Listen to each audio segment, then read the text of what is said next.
Adrien, bienvenue chez nous, entrepreneurs. Bonjour Jessica. Alors dites-nous Adrien, qu'est-ce que vous faites et depuis combien de temps vous faites ça? Alors, je dirige depuis 15 ans Victoria Garden, qui est un groupe hôtelier familial. Et on a plusieurs entités, plusieurs activités. Donc, Victoria Garden, ce sont des hôtels 3 étoiles. Nous avons Villa Maria, qui est un coworking d'exception, qui est à Bordeaux. Et Maison Manège, qui est on va dire une maison hôtel, une sorte de maison d'hôte, qui est également à Bordeaux dans le centre. D'accord. Quand vous dites familial, c'est-à-dire que c'est vos parents qui l'ont monté, c'est ça? Exactement. C'est mon papa qui a créé l'entreprise. Ma maman est venue le rejoindre et puis, D'accord. moi, il y a 15 ans, j'y suis allé pour donner un coup de main en me disant que j'allais aider, 5-6 mois et puis, 15 ans plus tard, j'y suis et j'ai repris les rênes de l'entreprise. D'accord. Et aujourd'hui, vos parents travaillent toujours dedans ou ils ont levé le pied? Oui, ils sont en train de préparer, activement, leur retraite, mais, pour l'instant, je peux encore D'accord. compter sur eux. D'accord. Bon, avec toutes les joies de l'entreprise familiale. Donc ça, c'est top, bravo. Ouais et puis surtout que, en fait, l'entreprise familiale, le risque, c'est que quand vous arrivez, on vous fasse pas vraiment la place. Mm. Moi, en l'occurrence, j'ai pas du tout eu ce problème-là, Ah, c'est dès bien le là. début, mes parents m'ont fait une vraie place immédiate et donc finalement, il y a jamais vraiment eu de friction, à ce sujet-là. Super ça. C'est une belle histoire d'entreprise familiale qui, voilà, qui se passe bien et qui se déroule bien. Donc, Ouais, c'est sûr, on a alors, eu à beaucoup qui de vous chance. vous adressez si on parle un petit peu de ce que vous faites? Quel est votre cible? Qui sont vos clients? Qui est votre meilleur client? Alors, notre cible, c'est toujours un peu délicat de répondre à cette question, Ben parce oui, que, on a des établissements qui sont vraiment, capables de satisfaire des clients très différents. Donc, d'accord, dans nos hôtels, on a aussi bien, de la clientèle affaires qui vient, pour une nuit, des longs séjours, alors pas très, très longs, mais je veux dire, 3 semaines, ça peut arriver. On a beaucoup de clientèle loisirs qui va venir en vacances le week-end et donc finalement, on a la chance d'avoir des établissements qui sont assez bien remplis toute l'année, qui ne souffrent pas trop, d'une quelconque saisonnalité et qui fonctionnent bien.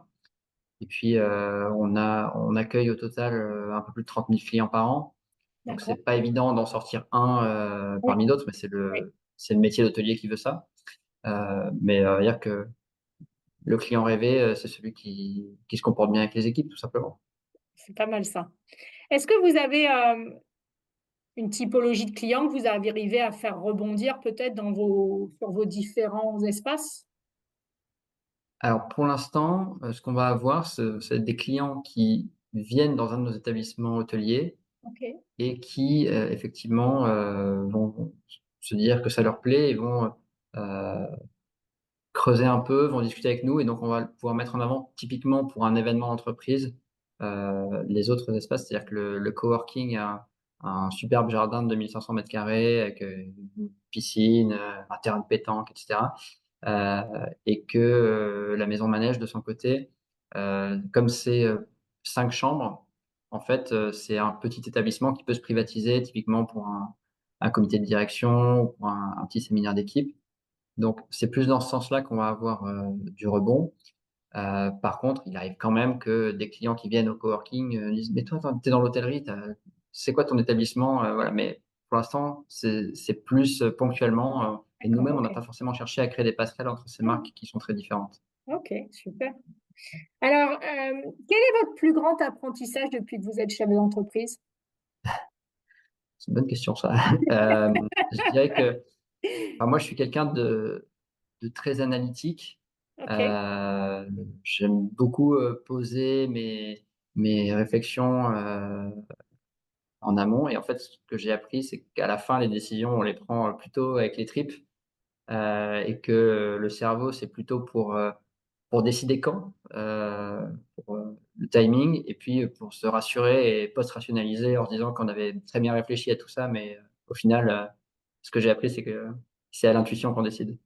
bon, c'est bien, vous avez, vous analysez, puis d'un moment, c'est stop, allez, c'est bon, on décide et on y va. Et ça, c'est un sacré apprentissage. C'est arriver Ouais. à se dire, bon, maintenant, je prends une décision, puis je passe à l'action. Et ça, c'est vrai qu'il y a beaucoup de chefs d'entreprise qui peuvent avoir ce challenge d'analyser, et puis finalement de toujours repousser. Et c'est pas Le toujours fait, en moment fait, le hein. moment où on a eu ça de manière, très marquée, c'était pendant le covid, en fait, parce que Ah oui, c'était une période où, on avait beaucoup entendu, qu'il fallait faire très attention à la trésorerie, que c'était pas le moment de tout mettre en pause et finalement, un peu par hasard, on s'est, retrouvés, à lancer, les 2 projets de maison manège et de Villa Maria pile dans cette période-là. Et on a choisi de ne pas les mettre en pause et finalement ça a été une chance extraordinaire puisque, en fait, on s'est retrouvés à faire des travaux à un moment où de toute manière on n'aurait pas eu de clients avec la crise sanitaire. Mais voilà, c'est vrai qu'il y a eu ce moment où, on avait envie de tout, repousser en rationalisant et puis finalement, bah, encore une fois, c'est l'apprentissage, c'est que l'intuition, c'était bien. ouais, et puis vous avez su saisir l'opportunité et finalement, vivre une situation difficile en la retournant et la remettant à votre avantage, donc bravo, super. Qu'est-ce qui vous inspire le plus aujourd'hui? Ce qui m'inspire le plus, c'est je dirais que c'est les quand je vois des entreprises qui se lancent, avec, soit des projets complètement fous ou alors qui se mettent une contrainte extraordinaire en fonction de leurs convictions et qui du coup, déroulent, un truc qui paraîtrait impossible à n'importe quelle boîte qui existe déjà enfin l'un des gros sujets là-dessus, c'est la transition environnementale. Et en fait, bah, voilà, ils se mettent une contrainte d'emblée et en fait, après ils arrivent à développer une boîte, super alors que, genre, on les regarde, on se dit: «Mais moi, maintenant avec ce que j'ai, je sais pas si je pourrais, aller aussi loin, aller aussi vite», et je trouve ça vraiment, vraiment inspirant justement. Vous avez un exemple en tête avec ça ou pas spécialement? Bah, en fait, c'est pas tellement, enfin si, j'ai un exemple en tête parce que j'ai vu passer, récemment un groupe hôtelier. Ouais, Ça s'appelle 2L Collection pour les OK. citer, qui, en fait a défini, sa mission comme, le fait de prendre soin, du corps, du cœur et de l'esprit de ses clients et de ses collaborateurs.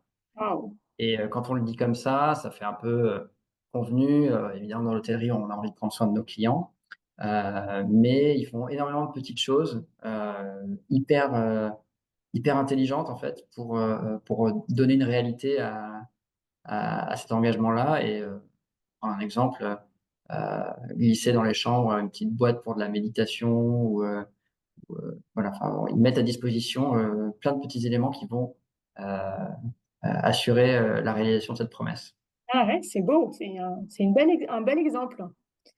Qu'est-ce que vous avez appris sur vous-même au cours de votre parcours? En dehors du fait que, j'étais trop, trop analytique. Mais que vous l'avez amélioré en sachant prendre des Ouais, décisions, donc ça, c'est pas grave.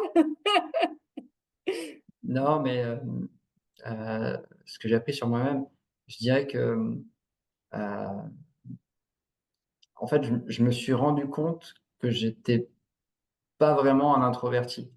Heu, C'est-à-dire que j'étais, assez timide, quand j'étais plus jeune. Heu et j'avais un petit peu débloqué ça déjà, mais je me suis rendu compte que vraiment là où je recharge mon énergie, c'est au contact des autres et c'est vrai que, d'une certaine manière, ce métier d'hôtelier, il est vraiment chouette pour ça parce que, même quand on n'est pas, tous les jours au quotidien dans les opérations, bah, en fait, je vois que ce qui me fait mal au bide, c'est quand on s'occupe pas bien des clients et au contraire, enfin, vous me laissez 1 heure à la réception, je vais passer 30 minutes à parler en espagnol avec un client pour lui conseiller d'aller dans ce resto plutôt que tel autre et tant pis, il faut faire 40 minutes de tram parce que de ce que j'ai compris, c'est ce qui allait lui plaire, quoi. Ouais, c'est top. Donc le contact avec l'humain et finalement ce besoin de la relation humaine, Ouais. pour, vous réénergiser et donc quelque part aussi vous connecter à votre mission, à vos valeurs d'entraide ouais, c'est beau, super. Alors à quoi ressemble l'avenir et selon vous, quels sont, les challenges que vous allez devoir relever? Alors l'avenir, bon, il sera forcément, plein de secousses. De toute façon, je pense que l'hôtellerie, c'est c'est à la fois un métier qui est habitué à subir ça et puis, d'un autre côté, c'est vrai que Pardon, excusez-moi. Non, c'est bon, ça revient pas. Allez-y, excusez-moi. non, il y a pas de problème. Je disais, oui, c'est vrai que l'hôtellerie, c'est à la fois un univers qui a l'habitude de souffrir des à-coups de crise économique, Ouais. de la crise sanitaire plus récemment, mais c'est aussi une activité qui a la chance d'avoir, malgré tout une croissance soutenue parce que pour que ça marche l'hôtellerie, en fait, on a besoin qu'il y ait des gens qui aient l'envie et les moyens de voyager. Globalement, on voit que les classes moyennes se développent, partout dans le monde. Je pense que la crise sanitaire a aussi, fait prendre conscience à tout le monde que, la vie pouvait s'arrêter et qu'on a besoin de vivre des expériences. Et puis, il y a toute une partie, qui sera incompressible, où les gens auront besoin de se déplacer pour des raisons professionnelles, médicales ou autres. Donc c'est plutôt un secteur qui, je pense a de l'avenir. Heu et puis, il y a quand même ce côté, indispensable de la transition, environnementale. C'est vrai que, heu, on sent bien, il y a des frémissements dans les choix des clients, que ça va devenir un élément de choix. Nous, on a la chance d'avoir fait beaucoup de démarches en ce sens, par conviction et sans forcément communiquer dessus, parce que voilà, ce sont des choses dans lesquelles on croit depuis longtemps. Heu, mais c'est vrai qu'aujourd'hui, le client, il croit qu'un séjour éco-responsable, c'est, une cabane dans les arbres et c'est très bien et souvent la nuitée va être, on va dire, plus économe en ressources. Mais, le gros du problème, ce sont les transports.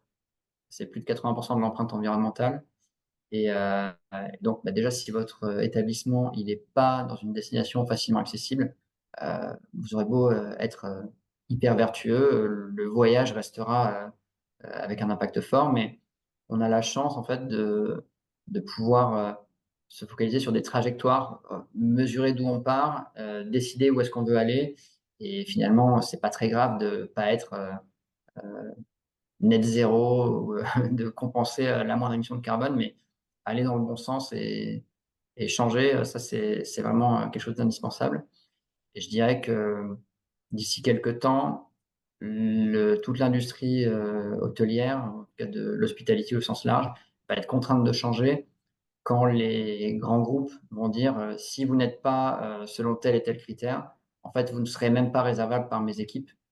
Ah ouais. Et donc c'est pas vraiment le grand public, à mon avis, qui va faire la bascule, c'est plutôt les grandes boîtes.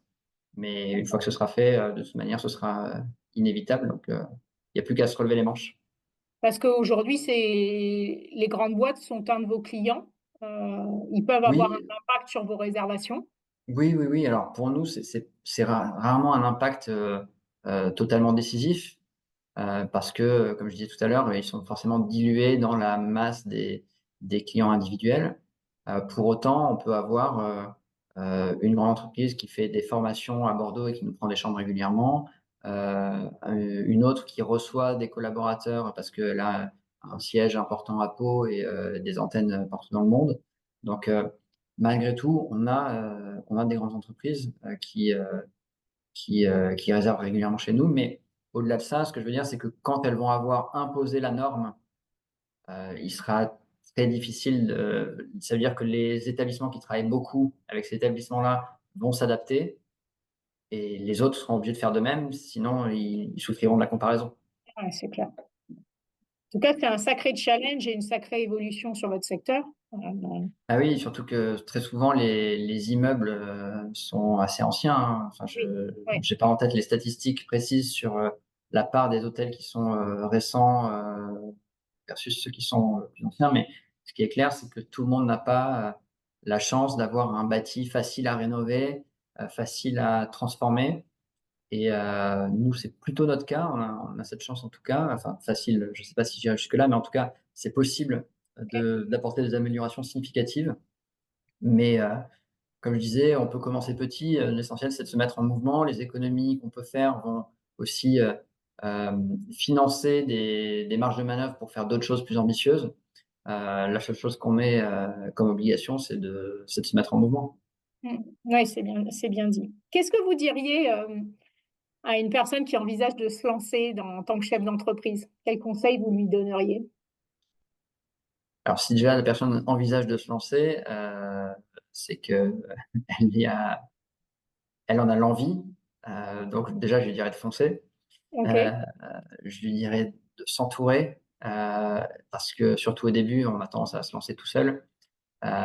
Donc enfin je suis toujours, heu, positivement impressionné par le fait que quand on demande, à des gens qui ont, plus d'expérience, qui ont déjà développé des différentes activités, pas forcément que des créateurs d'entreprises d'ailleurs, mais en fait les gens sont souvent disponibles, sont contents de prendre un petit peu de temps pour, partager, leurs expériences ou leur savoir-faire et que en fait, sans dire il suffit de d'oser, mais en tout cas, c'est sûr que si on ne demande pas, on n'obtiendra pas et ne serait-ce que parce que les gens aiment bien, heu, parler d'eux autant que d'écouter, ce qu'on peut leur dire. Au final, on peut gagner beaucoup de temps, s'économiser énormément de petites erreurs en se formant et en se rapprochant d'autres personnes qui ont c'est vrai.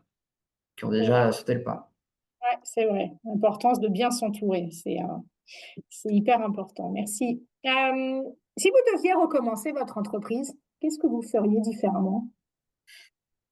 Alors ça, c'est une question qui a beaucoup de sens chez nous parce qu'en fait, quand j'ai rejoint l'entreprise, elle existait déjà, et clairement, au début, je me disais: «Mais, il y a trop d'inertie, trop de conséquences du passé qui vont être difficiles à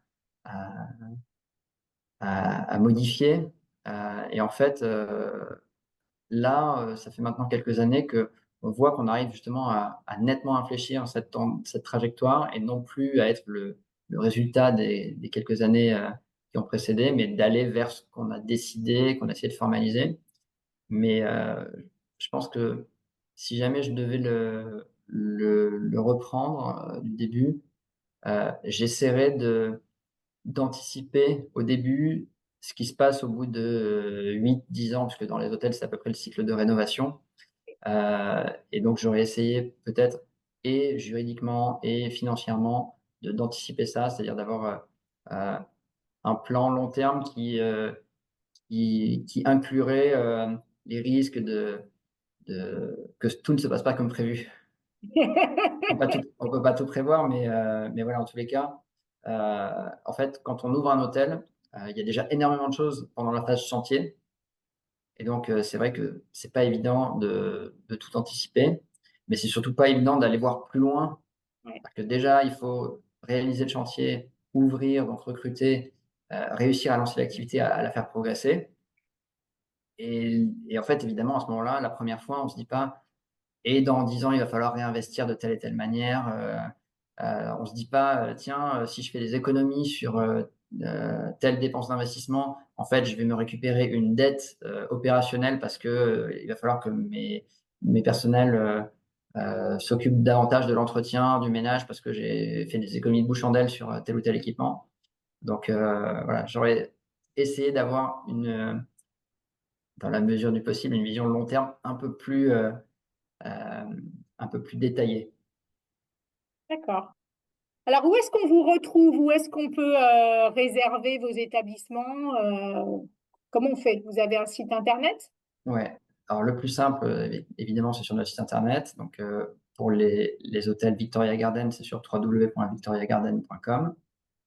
Heu, pour la maison d'hôtes, c'est www.maison-manège.com et pour le coworking, c'est www.villamariabordeaux.fr. C'est le plus simple. Après, bien sûr, vous pouvez nous retrouver, sur Google, sur, toutes les différentes plateformes de réservation hôtelière, mais bien sûr, il faut réserver en direct chez les hôteliers. Heu, d'abord, vous aurez un meilleur prix, contrairement à ce que les plateformes laissent penser, Ouais, c'est ça. et puis, surtout, ça nous permet également de prévoir des choses que les plateformes peuvent pas anticiper. Vous avez besoin d'un lit bébé, vous avez besoin, vous voyagez avec votre chien.